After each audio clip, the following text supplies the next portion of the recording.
안녕하십니까. 신의균의 국방TV 시큐리티 뉴스입니다. 자, 오늘도 아주 중요한 이 군사 안보 관련한 소식, 또 이 국제정치 관련 소식 알려드리겠는데요. 아니, 지금 이 이란이 간이 완전히 배 밖으로 나온 것 같습니다. 아무리 국내 정세, 이란 국내 정세가 지금 위태로워가지고 외부와의 어떤 그 충돌 야기해서 이 국내 뭐 계엄령 선포하고 그냥 그러고 싶은 건 이해하겠으나 미국 영사관을 공격하면 안 되죠. 미국 영사관 바로 옆에다가 탄도미사일 여러 발을 때려버렸는데 어떤 상황인지 한번 보겠고요. 앞으로 어떻게 될지 예상을 한번 해보겠고. 자, 그리고 북한에서 이 동쪽과 서쪽을 뚫는 대운하를 건설한다고 합니다. 우리나라도 대운하 건설하려고 했다가 반대에 의해서 못하고, 그리고는 이제 이 물을 많이 가둬놓고 사용하기 위해서 이 볼을 많이 만들고 하천을 좀 이렇게 준설을 했죠. 그걸 잘 못했다고 수문 다 열어라, 녹조라 때 생긴다 하고 했더니, 그거 있을 때 사실 홍수 안 생겼죠. 그리고 또 농업용수 부족하다 뉴스 최근에 못 봤지 않습니까? 그런데 그거 수문 다 열고 나니까 지금 이 전라도 지역에 단수조치 예상을 하네요.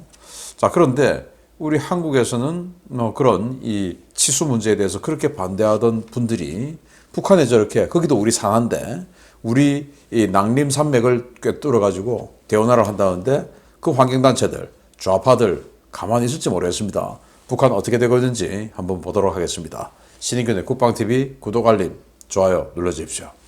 지난 9월 말 우리나라 흑산도 앞바다에 출현했던 중국 공구사 A형 잠수함이 3년쯤 후에나 배치될 것으로 예상했던 중국의 차세대 잠수함 발사 탄도미사일 G랑3를 탑재하기 시작했다는 소식입니다. 미국이 가장 경계하는 중국의 전략 무기여서 미 태평양 함대의 대중국 대잠 전력에 큰 변화가 있을 것으로 보입니다. 중국이 6척을 보유 중인 공구사형 계열 잠수함에 최신형 SLBM인 G랑3를 탑재하기 시작했다고 세뮤얼 파파로 미 태평양 함대 사령관을 인용해서 중국 관영 환구15가 11월 20일 보도했습니다.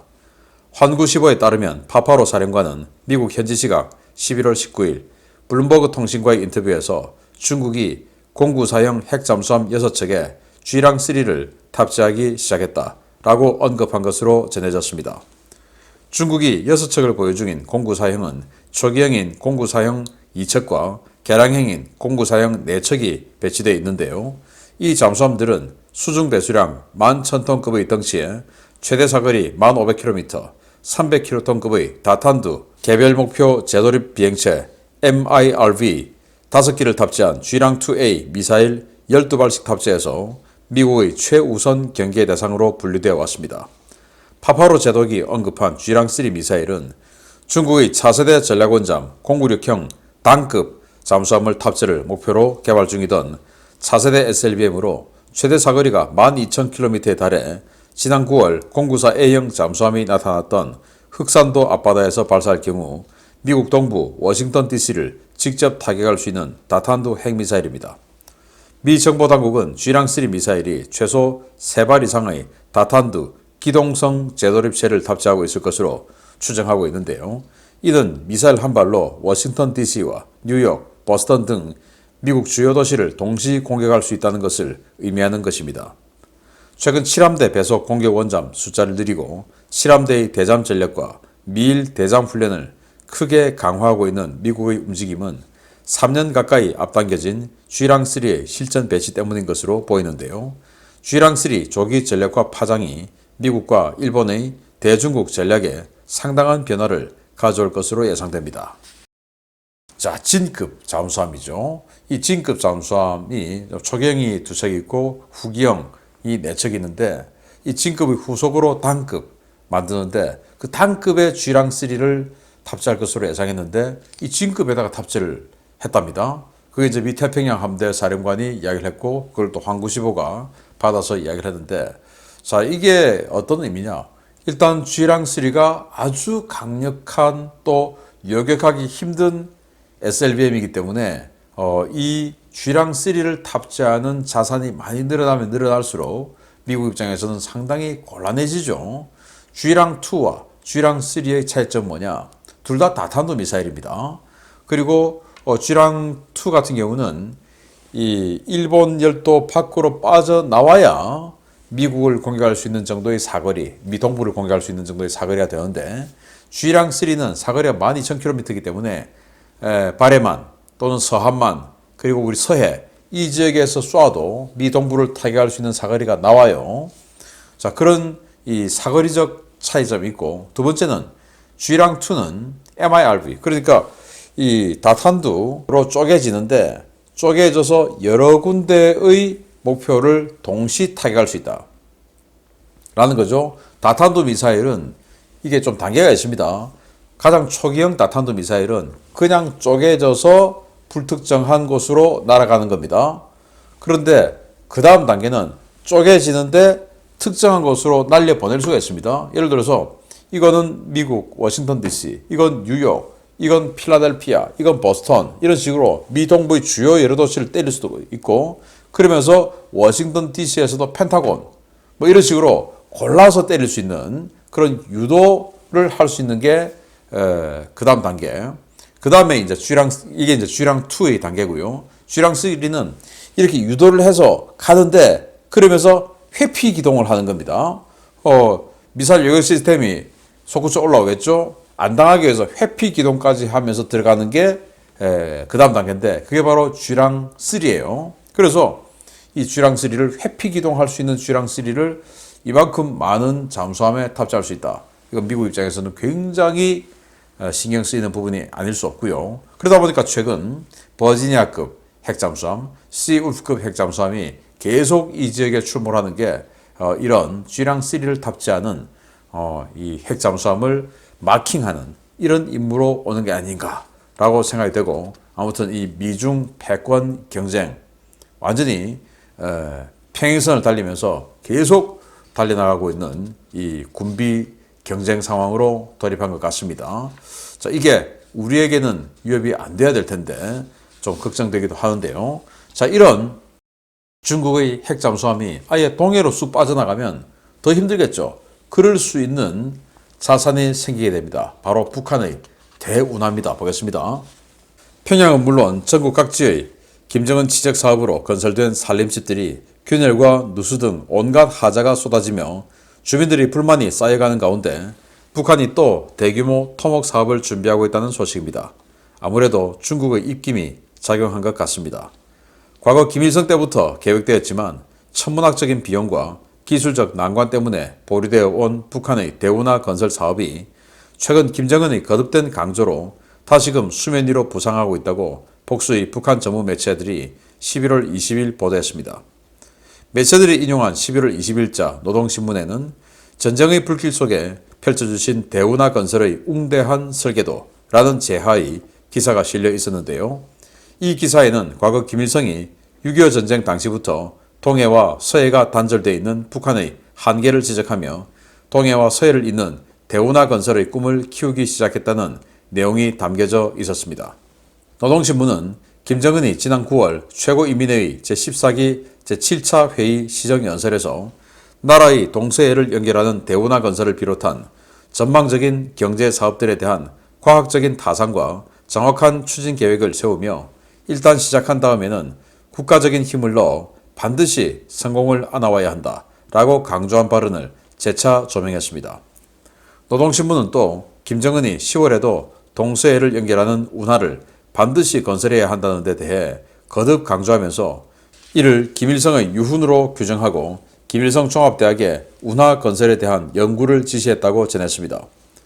신문은 김일성 주석은 전쟁의 불길 속에서도 아름다운 내일이 몇 년, 몇십 년이 아니라 몇백 년을 내다보는 웅대한 창조의 설계도가 마련되고 있었다라며 김정은 총비서의 현명한 영도 아래 이 땅 위에 반드시 빛나는 현실로 확실히 꼽혀날 것이라는 걸 확신한다 라고 강조해 북한 당국의 대운하 건설 의지를 간접적으로 피력했습니다.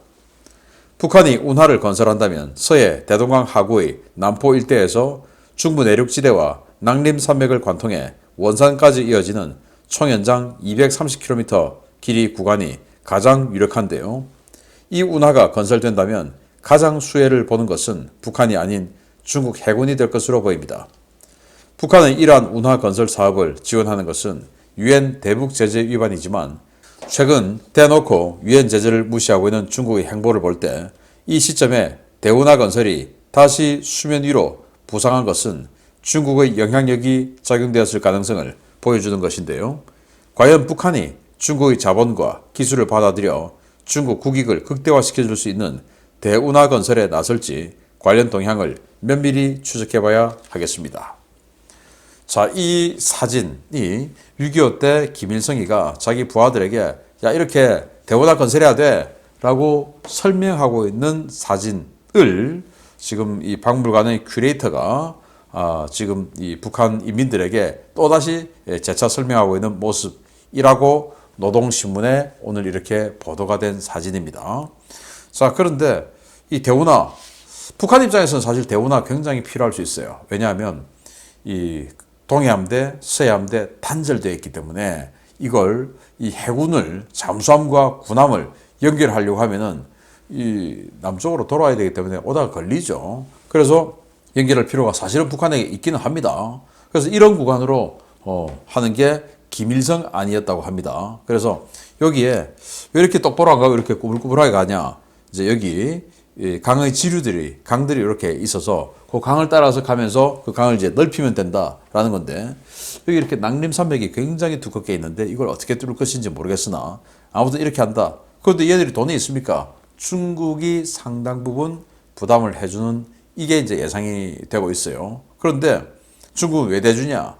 중국 해군이 이 대한해협 스시마해협을 통과하지 않고도 동해 쪽으로 진출해서 미사일을 날릴 수 있는 그리고 그게 또 보장되는 이런 수로가 생기면 중국 입장에서 너무 좋죠. 그래서 지금 중국이 자본을 좀 대고 이런 일이 벌어지려 한다.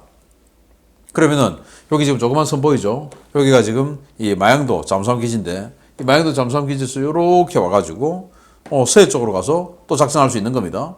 또 서해에 있는 고속정들이 동해 쪽으로 가서 작전할 수 있는 겁니다. 이런 문제가 생기는데 저는 뭐 군사적으로 이런 아주 위험한 일이 생기긴 합니다만은 나중에 통일이 되었을 때 이게 또 이제 우리 한국의 뭔가 자산이 될 수 있죠. 그래서 조금 위험하긴 합니다만은 그래, 니들 돈으로, 니들 노력으로 많이 좀 해놔라. 나중에 우리 돈으로 해야 될 일을 니들이 하니까 다행스럽긴 하다. 그렇지만은 이것이 군사적으로 사용되는 것에 대해서는 계속 우리 정보 당국이 면밀하게 감시 추적해야 된다라는 그런 말씀을 좀 드리면서 그래, 계속 해라 라는 생각이 좀 듭니다. 자, 그런데 우리나라에서 이 뭐 보하고 보 만들고 이렇게 해서 물을 좀 가두어서 우리가 물 부족 국가니까 이 좁은 땅에 이렇게 많은 인구가 살고 이렇게 많은 인구가 이제 선진화되어서 매일 샤워하고 하다 보니까 물이 모자라죠. 그래서 물을 좀 많이 하려고 하는 그런 이 선지적인 선각자적인 생각에서 보를 만들고 준설을 하고 한 그걸 녹차라떼도 어쩌고 하면서 수문 다 이래가지고 지금 단수 조치한다고 하는데 그 사람들은 뭐라고 할지 모르겠습니다. 이거 다 우리 땅 아닙니까? 야, 김정일은 뭐 하는 거야? 녹차라떼 생기면 되겠어? 라고 한번 시위하러 북한으로 가는 건 어떨까 그 사람들 생각을 해봅니다. 자, 이런 과정에서 정말 간이 배 밖에 나온 나라가 있네요. 이란입니다. 최근 이라크 북부 지역에 대한 드론 공습 빈도를 크게 높였던 이란이 간이 배 밖으로 나온 것 같습니다. 이란이 이라크 북부 아르빌에 있는 미국 영사관 근처 쿠르드족 시설에 탄도미사일 공격을 가했다는 소식입니다. 이란이 현지 시각 11월 20일 심야에 이라크 북부 아르빌시 북부 지역에 있는 쿠르드 민주당 본부 청사와 쿠르드족 주요 군사시설에 대해 탄도미사일과 드론을 이용한 동시다발적 공습을 실시했다고 복수의 워싱턴 소식통이 현지 시각 11월 21일 리포트했습니다. 우리 시각으로는 11월 21일 새벽에 벌어진 이 공격은 이란 영내에서 발사된 단거리 전술 탄도미사일 여러 발과 드론에 의해 이루어졌는데요. 이번 공격은 먼 거리에서도 그 폭발 섬광이 관측되었을 만큼 강력한 위력의 미사일이 동원되어 이루어졌습니다. 해당 공격으로 아르빌의 미 영사관에는 공습 경보가 울려졌고 직원과 가족들이 안전구역으로 대피하는 소동이 벌어졌는데요. 일반적인 이란 탄도미사일의 원형 공산 오차를 조금 넘는 2에서 3km 밖에 떨어진 이란 미사일 때문에 현지 미 영사관은 아수라장이 됐던 것으로 전해졌습니다. 이란이 아르빌 지역에 탄도미사일 공격을 가한 것은 지난 3월 13일 이후 처음 있는 일인데요. 미국 영사관과 미군 주둔시설이 있는 아르빌 공항과 거리가 먼 아르빌 동부 지역에 미사일이 떨어졌던 지난 3월의 공격과 달리 이번 공격은 아르빌 시내의 미군 영사관 근처를 겨냥함으로써 자칫하면 미국 영사관이 고위력 탄도미사일에 맞을 수도 있었던 위험한 상황이 연출되었습니다. 이란은 최근 극심한 국내 불안 상황에 시달리며 국면 전환용으로 중동 지역 내 미군과 사우디아라비아, UAE, 이스라엘 등에 대한 도발을 점차 강화하고 있는 모습을 보여주고 있는데요. 심야에 미국 영사관 옆에 탄도미사일을 쏘는 도발에 나선 이란을 미국이 과연 어떻게 응징할지 한번 지켜봐야 되겠습니다. 자, 이겁니다. 이 휴대폰 가로 찍다 보니까 이렇게 흔들려가지고 뭐 꽝 하니까 이렇게 흔들린 것 같은데 이 사진 또 다른 곳에서 찍은 또 이 사진 뭐 여러 발이 막 터지니까 막 찍은 겁니다. 자, 이렇게 여러 발의 미사일을 이 미 영사관 근처로 쐈다. 자, 그런데 2020년 1월에 솔레이마니가 죽은 것에 대한 보복으로 이란이 탄도미사일을 쏴가지고 아르빌 기지를 타격을 했죠. 근데 그 아르빌 기지는 군사 기지니까 또 사실은 뭐 짜고 치는 고스톱이었는지 아르빌 기지를 여러 발 때렸는데 한 명도 안 죽었어요. 다 대피를 하고 있었습니다. 자, 우리 때릴게 하고 때리는 것 같은데요. 자, 그럼 어디 때렸냐? 지금 여기 빨간색 보이시죠? 여기가 바로 영사관이에요. 그 바로 옆에 2km 옆에다가 이 지역에다가 광범위하게 지금 미사일을 떨어뜨린 겁니다. 쿠르드족들에게. 그런데 이란의 탄도미사일 원형 공사 오차가 2에서 3km예요. 그런데 여기 때리려고 했다면 이쪽으로 갈 수 있는 것이었죠. 다행스럽게 영사관을 안 때려서 다행인데 만약에 맞았으면 영사관에도 지금 공습경보 울렸다는 하는데 이거 전쟁 나는 거 아닙니까?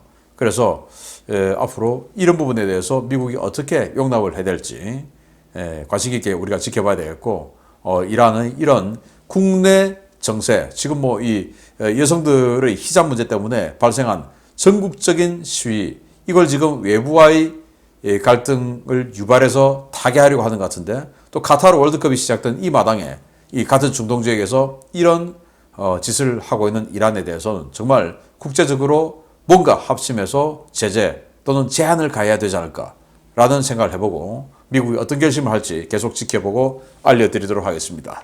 마치겠습니다. 감사합니다.